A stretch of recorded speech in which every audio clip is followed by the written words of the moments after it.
Ogai madun bura mar ODM Raila Odinga oseapis ogai ma jomin buche pachoka ODPP ma okoni nindo tich kendo ok ta chenro mag kaluwore kod dwaro mar chik.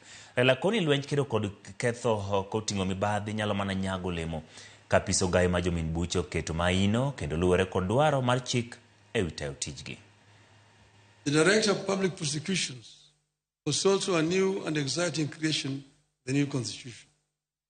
It has largely failed to deliver on the high expectations of Kenyans.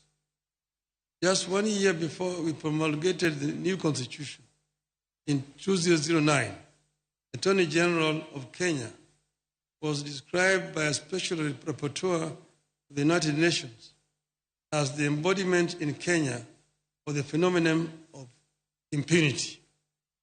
That description remains accurately descriptive of the Office of the Director of Public Prosecutions in Kenya today.